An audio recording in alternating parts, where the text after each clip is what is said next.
Plan ठाहियो आहे वारस खे मारण लाइ। उन सां मूंखे फ़ाइदो घटि पर तोखे सवायो थींदो। कमाल खान, मां एतिरो बि बेवकूफ़ न आहियां जेतिरो तूं मूंखे सम्झे थो। तूं ओठे खां प्लान वठणु चाहीं थो ऐं उनजी फिल्म मुंहिंजी गिची में विझणु थो चाहीं, इहो न? तुंहिंजी गिची में का फिल्म ठहण वारी न आहे। बस कमाल खान, सभिनी खे ख़बर आहे त वारिस सां असांजो जॻह ते इख़्तिलाफ़ हलंदड़ आहे। हाणे जेकॾहिं वारिस खे ख़तमु था कयूं त इहो सॼो इल्ज़ाम असांजे मथां लॻंदो। हक़ीक़त खां तव्हां परे आहियो जावेद। जेका हक़ीक़त आहे न उनजी असुल ॼाण मां तव्हांखे ॾियां थो। बस कमाल खान, जॾहिं तव्हां असांखे पाण सां गॾु मिलायो बि आहे त हक़ीक़त साम्हूं कयो न, बाक़ी लिकायो छाजे लाइ था? सिधी कर। जी बाबा साईं। तूं सभिनी यारनि लाइ चाह करे छा ही भरोसे वारो न आहे? पुराणो यार आहे वारिस जो। थी सघे थो वारिस जे मौत जूं ॻाल्हियूं बि थी मुंहिंजो मीटर फिरी वञे त पोइ। हाणे ॿुधायोसि कमाल खान, त असुल मसइलो छा आहे? खुदा साईं जे बगल में मुंहिंजो मुकबर वेठल आहे जंहिं मूंखे पकीअ ते ॼाण ॾिनी आहे। बाबा साईं, वारिस ओठे खे मारण लाइ तयारु थी वियो आहे ऐं इहा ख़बर ओठे खे पइजी वई आहे ऐं ओठो बि वारिस खे मारण लाइ तयारु थी वियो आहे। हू हिक ॿिए जे रत जा प्यासा थी विया आहे। जेकॾहिं ओठो मारे थो वारिस खे या वारिस मारे थो ओठे खे, इल्ज़ाम हिक ॿिए जे मथो ई थो। हाणे बाबा साईं, तव्हांजी मर्ज़ी आहे, पहिरियों शिकार कंहिंजो था कयो?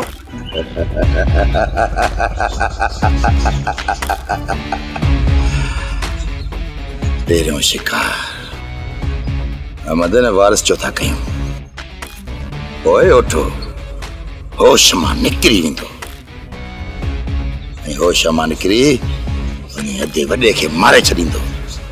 पोइ मुंहिंजा सभु रस्ता साफ़। इहा ई हक़ीक़त आहे गुलाम। इल्ज़ाम तो मथां न ओठे मथां लॻंदो। बाक़ी जेको रहियल कमु आहे उहो मूं पूरो करे छॾियो आहे। कहिड़ो कमु कमाल खान? हर ॻाल्हि खां आगाह कर, तोखे लाज़मी आहे गुलाम। कमाल खान, कदम तव्हां घरो खणो था, इन जे लाइ हर ॻाल्हि जी मूंखे आगाही हुजणु घुरिजे। केरा केरा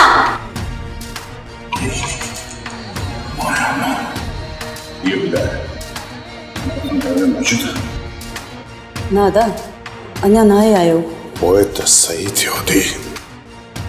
घर ॿाहिरां गेट खे तालो लॻल आहे। हू जॾहिं बि घर हाणे वापसि ईंदो न त बेखौफ़ थी घर ईंदो ऐं उन मथां काबू पाइण मूं लाइ को बि मसइलो न हूंदो। ना दा ईअं न आहे। हिन वक़्तु कमाल खान हर वक़्तु छिरकूं भरंदो रहे थो। छिरक छा थींदा आहिनि नदी? तो अञा ॾिठा ई न आहिनि। जॾहिं रातिनि जो हू निंड मां छिरक भरियो थिए न त पोइ सम्झी वेजांइ त इहो कमाल पंहिंजे अंजाम जे क़रीब पहुतो आहे। अदा रोज़ानो कमाल घर ईंदो आहे न त मूं मथां ज़ुल्म कंदो रहंदो आहे। वक़्तु अची वियो आहे आदि त हाणे हिन कमाल जे ज़ुल्मनि जो हिसाब सिधो कजे। अॼु हिन कमाल जूं टंगूं बाहूं भञे तो हवाले करे थो वञा। बाक़ी समूरी ज़िंदगी हो घर में तड़पंदे गुज़ारींदो तुंहिंजे साम्हूं। हाणे मूंखे इहो ॿुधाए तू घर कंहिं महिल ईंदो आहे? कमाल जो को वक़्तु न आहे। कॾहिं सवेल अचे थो, कॾहिं वरी अधु राति करे ईंदो आहे ऐं कॾहिं त ईंदो ई न आहे। रात लड़ी वञे या सिज उभरी वञे, मां कमाल जो हिते इंतज़ार। हाणे तुंहिंजे दिमाग़ में ॻाल्हि अची वेंदी गुलाम त वारिस जे खून जो इल्ज़ाम तुंहिंजे मथां न ईंदो। कमाल खान, अण सिधो या सिधो पर ओठे जो शक मुंहिंजे मथां ज़रूरु ईंदो। हिन वक़्तु ओठे खे वारिस मां ख़तरो आहे। जेकॾहिं इहो वारिस मरी थो पए त ओठो शुक्र अदा कंदो। खणी जो दिलि में ख़ुशि हूंदो पर पोइ बि माण्हुनि खे ॾेखारण जे लाइ प्लान ज़रूरु कंदो। तव्हां छा था सम्झो? त इहो रबन हिन ओठ खे एतिरी मोहलत ॾींदो? हिन वक़्तु इहो ओठो हिन रबन खां लिकंदो थो वठे। इहो रबन जेको ज़ख़्मी थियो न, हिन में हथ हिन ओठे जा हुया। ऐं रबन खे इहा ख़बर पइजी वई आहे त राणे खे क़तल करण में हथ हिन ओठे जा आहिनि। असां सभु गॾु हलूं था।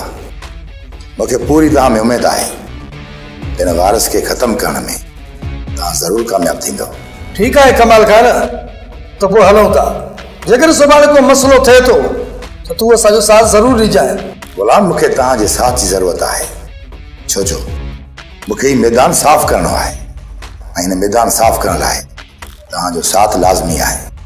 गुलाम, चाह पी करे हितां निकिरी था हलूं, पोइ तव्हां अंदरि वञिजो, मां उतां वापसि मोटी